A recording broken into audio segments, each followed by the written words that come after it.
messieurs, très heureuse de vous retrouver. Bienvenue dans cette édition du 15h.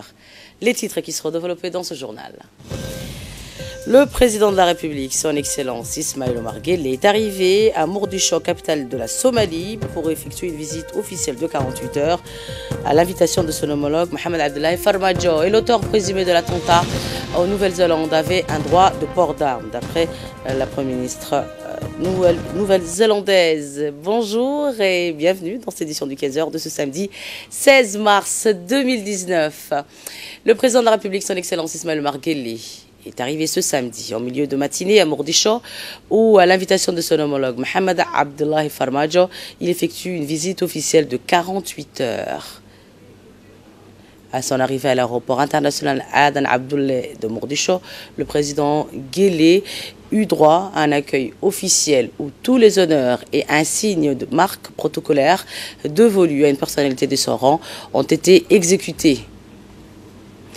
Hymne national djiboutienne, revue de troupes et d'honneur, tapis rouge, bouquet de fleurs, tout a été déployé avec minutie et professionnalisme. À noter également que l'accueil officiel étendu au président Guelleh à l'aéroport de Mogadiscio a comporté un premier entretien entre les deux chefs d'État au salon VIP.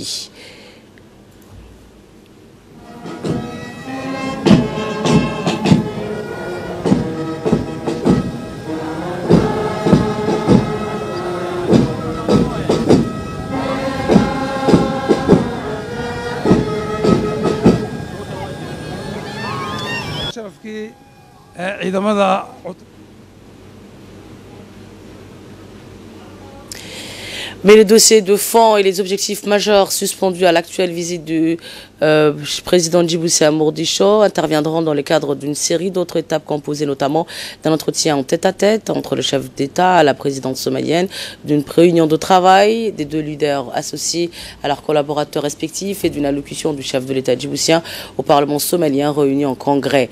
Une importante délégation comprenant entre autres le ministre des Affaires étrangères et de la coopération internationale, Mahmoud Ali Youssouf, le ministre de la Défense chargé des relations avec le Parlement, Ali Hassan Bahdoun, le ministre des Affaires musulmanes, de la culture et des biens Waqf, Moumin Hassan Barre, et la secrétaire d'État chargée des affaires sociales, Mme Mouna Ousmane Adan, ainsi qu'une dizaine de parlementaires djiboutiens accompagnent le président de la République dans le cadre de ce déplacement à Mogadiscio.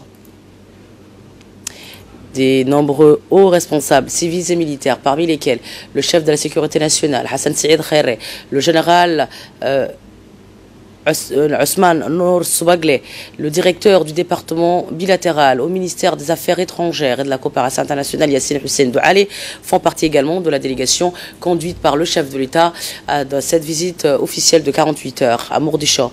Des artistes très connus, dont Awale Aden, intègrent aussi cette délégation conduite par le président Guelleh.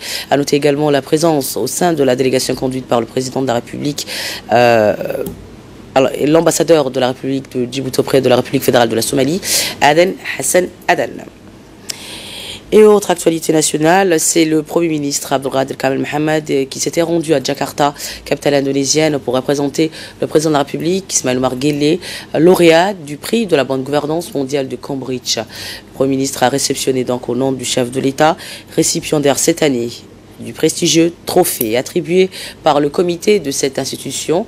Les trois qualités essentielles du 3G Global Good Governance Awards ont été reconnus au chef de l'État à travers son leadership, l'innovation dans les domaines de la bonne gouvernance, la transparence et la durabilité. Il faut dire que dans sa recherche implacable d'excellence et d'engagement, le président Guelleh a su créer un impact positif dans le monde. Aussi, à travers cette reconnaissance, la Cambridge Haifa Institute a voulu louer les efforts remarquables du chef de l'État djiboutien qui a engagé le pays dans un ambitieux programme de réforme pour permettre aux jeunes et aux femmes de devenir les moteurs du changement et de création de richesses. Organisés chaque année, les prix de la gouvernance mondiale 3G Awards reposent sur une méthodologie exclusive, la méthodologie 3G mise au point par le Cambridge Haifa en utilisant une grille de pointage appelée carte 3G, repartie sur 5 piliers ou critères, à savoir la transparence, la responsabilité sociale, la durabilité, l'impact et l'innovation.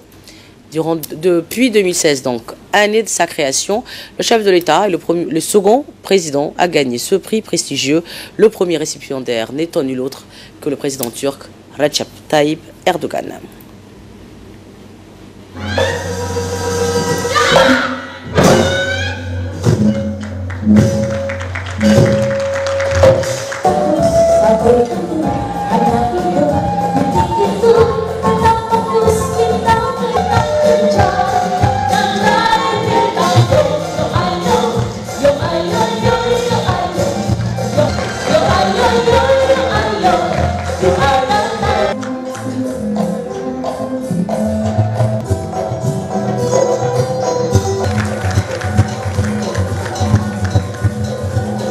His Excellency Ismail Omar Guelleh, the President of the Republic of Djibouti.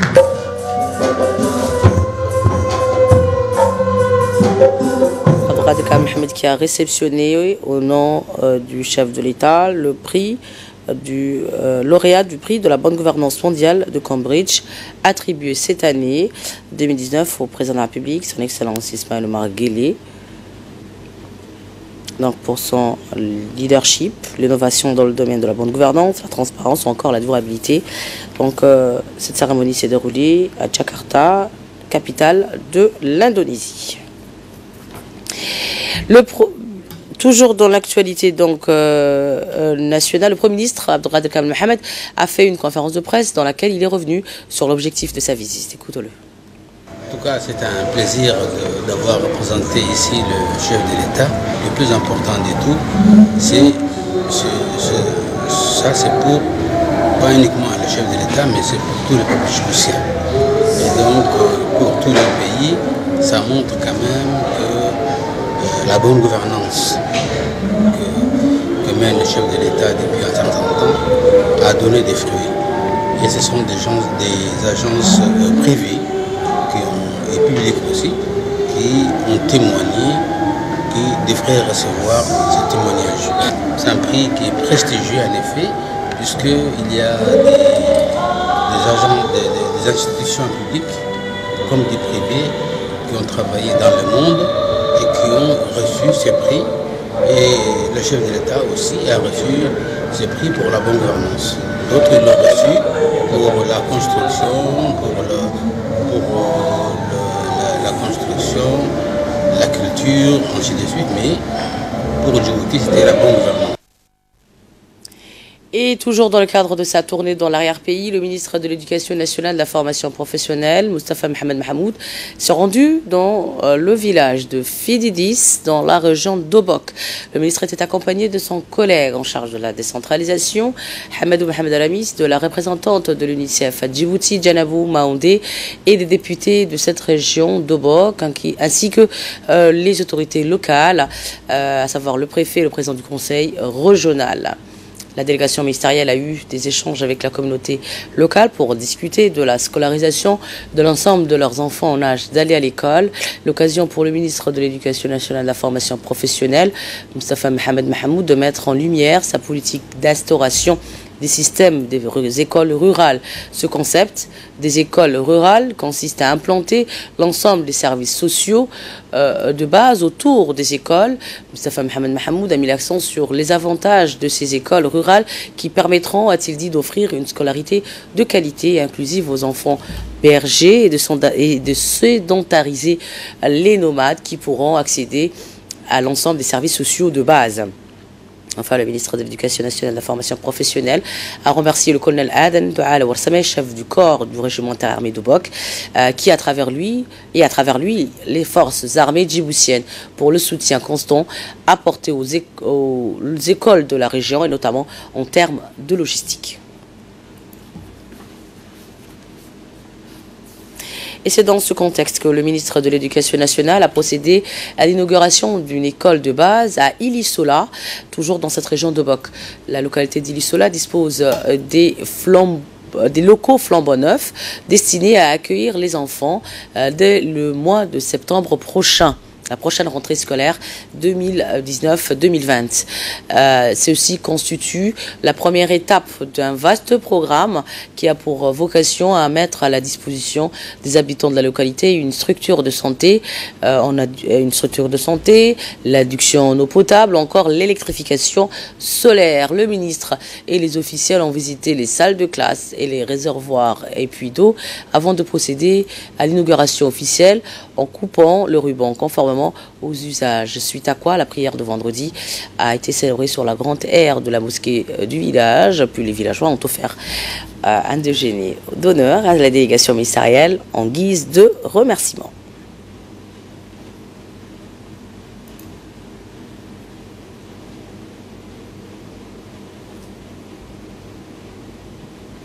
Notre équipe sur place a pu recueillir quelques réactions de cette journée. Écoutons-les. Dans l'objectif justement de faire en sorte que quel que soit l'endroit du pays, chaque enfant djiboutien ait accès à l'éducation. Et cet accès à l'éducation est innovant, c'est un concept innovateur, c'est un concept de ce qu'on appelle l'école rurale. Et hier, nous avons été à Moulouhlé. Ce matin, on a été à Firiris. Donc, c'était d'abord il y a deux phases en fait. Il y avait la phase de la prospection. Donc, dans les localités que nous avons visitées hier et celle d'aujourd'hui à Firiris, c'était vraiment un déplacement de prospection. Donc, quand on va construire l'école, ce ne sera pas une école uniquement pour les enfants. C'est aussi une invitation à ce que les parents se sédentarisent, que tous ceux qui sont dans les campements à côté viennent dans un même endroit. Et ce concept est tout simplement à élargir. C'était la même chose aussi pour le déplacement à Tadjoura. Et là, nous vous parlons depuis Ilissola. Et cette visite maintenant à Ilissola, elle est un peu différente parce que là, nous sommes là pour inaugurer une école. Donc l'école est là, comme vous la voyez, elle est nouvelle. Le ministre vient de l'inaugurer. Le forage n'est pas loin. Donc je pense que c'est le même concept qui sera élargi au niveau de la République. C'était donc au cadre du ministère de la décentralisation.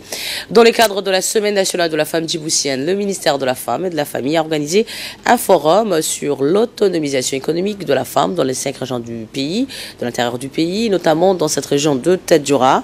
L'objectif de ce forum était de mieux impliquer et d'engager les femmes dans le développement économique de la région à travers l'identification des défis, l'émergence des obstacles persistants qui bloquent l'autonomisation économique des femmes, l'identification et proposition par les femmes des mesures pour l'autonomisation afin qu'elles puissent contribuer pleinement à la vie économique et sociale de leurs régions respectives et plus généralement du pays. Proposer des recommandations pour orienter les programmes et politiques au niveau national et on prépare donc à ce forum tous les acteurs impliqués dans l'autonomisation économique de la femme djiboutienne.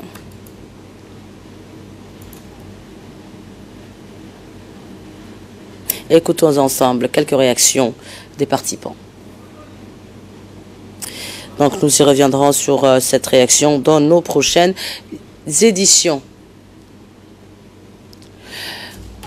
Le ministre, toujours dans le cadre de cette journée de cette semaine de la femme, le ministère de la Femme et de la Famille, l'UNFD, avec l'appui de l'OIM, a organisé également à Obok un atelier de sensibilisation sur les droits et les violences à l'égard des femmes immigrées.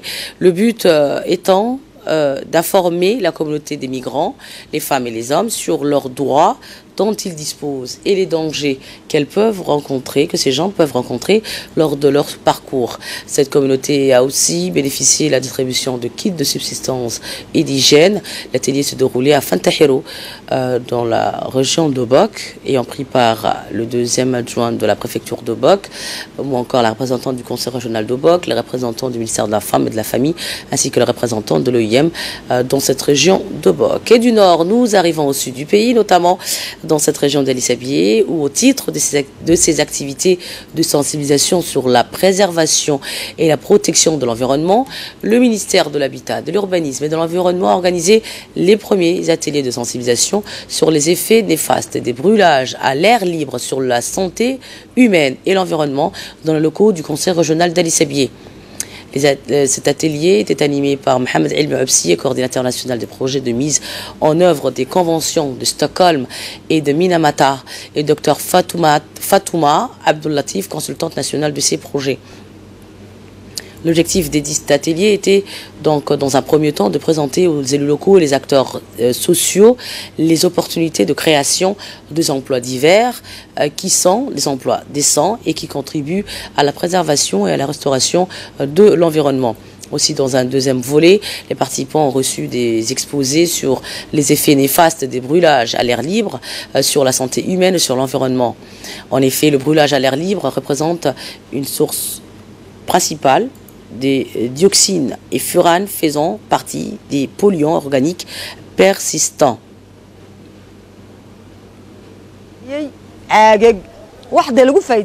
L'incinération de déchets, le brûlage de déchets domestiques, surtout les matières plastiques, sont les sources les plus importantes d'émissions des dioxines et de furanes. Les émissions de dioxines et de furanes peuvent avoir de nombreux effets sur la santé humaine, parmi lesquels des maladies de la peau, affaiblissement du système immunitaire ou encore certains types de cancers.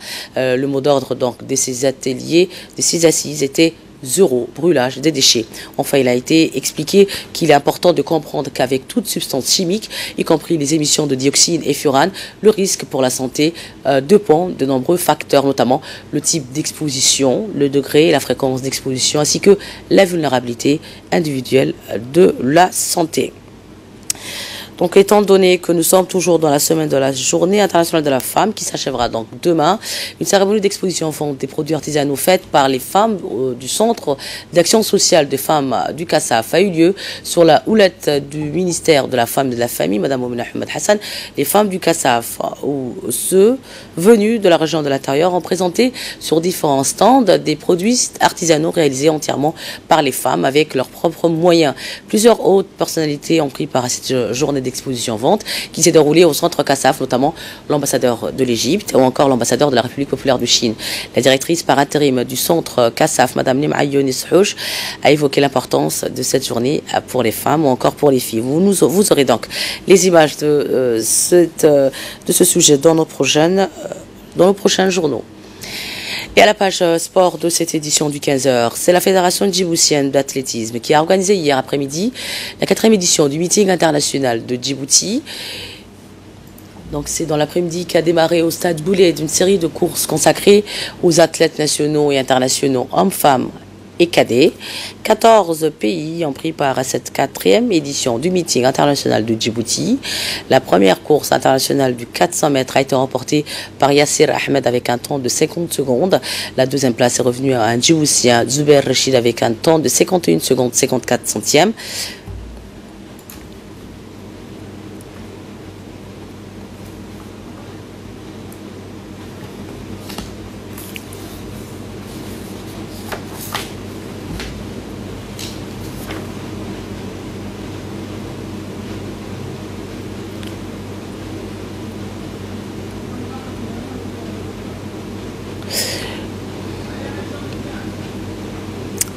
Et toujours à propos des résultats du meeting, l'Éthiopien Tamim Megadé a pris la première place du 3000 mètres, suivi du Kenyan James Mekaku, et Hassan Idlé pour la République de Djibouti a pris la 3e place. Et aux 5000 mètres, Workney Tadesse a pris encore une fois la première place, suivi du Kenyan Kilimo, et la 3e place est revenue à Moumine Guélébouh de la République de Djibouti.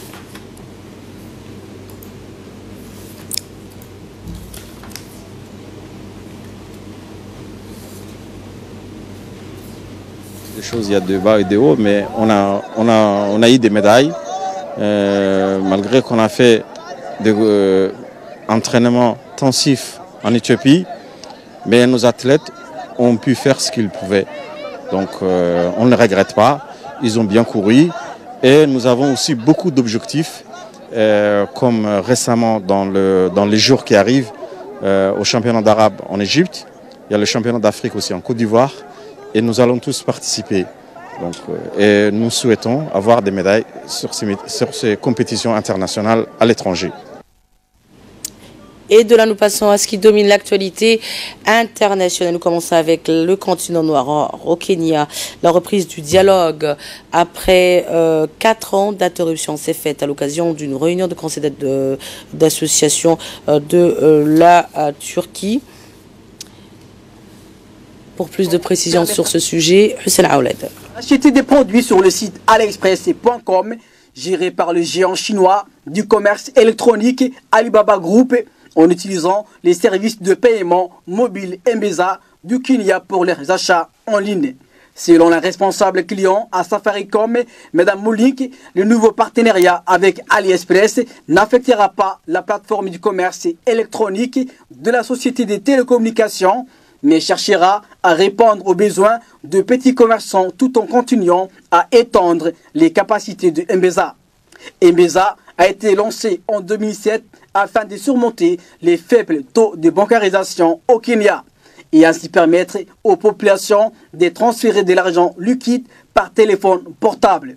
Elle offre maintenant une gamme de services de paiement, de prêts et d'épargne à plus de 21 millions de personnes dans le pays.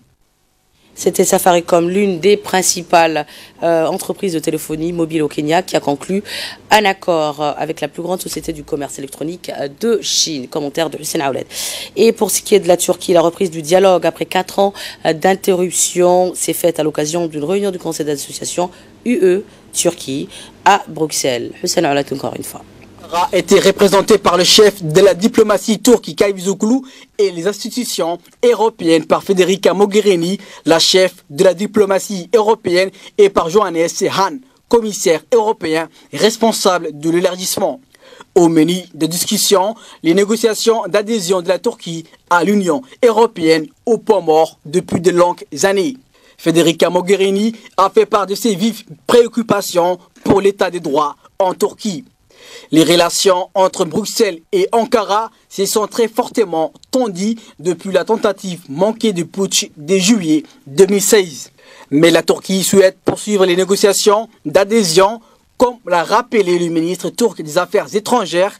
Ankara espère obtenir une libéralisation pour la délivrance des visas à ses ressortissants et demande aux États membres de lever les obstacles à l'extension de l'union douanière. Et les jeunes du monde entier se mobilisent pour l'urgence climatique. Près de 2000 villes dans plus d'une centaine de pays. Voici l'ampleur de la participation à cette journée de grève scolaire pour le climat. À Hong Kong, plusieurs centaines de personnes ont défilé pour exiger une réelle action politique. Commentaire. Le mouvement baptisé Fridays for Future a été lancé par la jeune suédoise Greta Thunberg, devenue en quelques mois l'un des symboles de la lutte climatique. Cette dernière était à Stockholm où des milliers de lycéens et étudiants étaient rassemblés. À Berlin, ils étaient près de 10 000 réunis pour demander des actions immédiates comme l'application de l'accord de Paris qui vise à limiter les réchauffements climatiques. Les manifestants attendent également des actions de la part du monde économique. À Paris, une centaine d'entre eux a investi le siège de la Société Générale pour dénoncer les investissements de la banque dans les énergies fossiles. Et en Nouvelle-Zélande, comme je vous l'ai annoncé dans les titres, la première ministre néo-zélandaise a indiqué que l'auteur présumé de l'attentat qui a fait 49 morts hier à Christchurch dans 2 mosquées lors de la prière de Vendredi Saint disposait d'un permis de port d'armes. La dirigeante a promis des réformes. Commentaire également. Condamné unanimement aux 4 coins du monde, a particulièrement touché l'opinion publique en Nouvelle-Zélande, où les meurtres de masse sont racissimes. D'après la première ministre néo-zélandaise, la législation sur les armes va changer. L'auteur présumé de l'attaque est un Australien de 28 ans. L'homme qui a diffusé en direct sur les réseaux sociaux les images du carnage serait l'auteur d'un manifeste raciste de 74 pages intitulé « Les grands remplacements » en référence à une théorie selon laquelle le peuple européen serait remplacé par les populations immigrées. Dans ce document, l'homme relaterait 2 années de radicalisation et des préparatifs avant de commettre l'irréparable hier. Arrêté et inculpé de meurtre, il doit comparaître aujourd'hui samedi devant le tribunal du district des Christchurch. C'est tout pour ce journal du 15h. Merci à vous de l'avoir suivi. Je vous donne rendez-vous ce soir à 22h pour un nouveau bulletin d'information. Entre-temps, portez-vous bien et très bonne suite avec la suite de nos programmes télévisés. Très bon week-end à vous tous.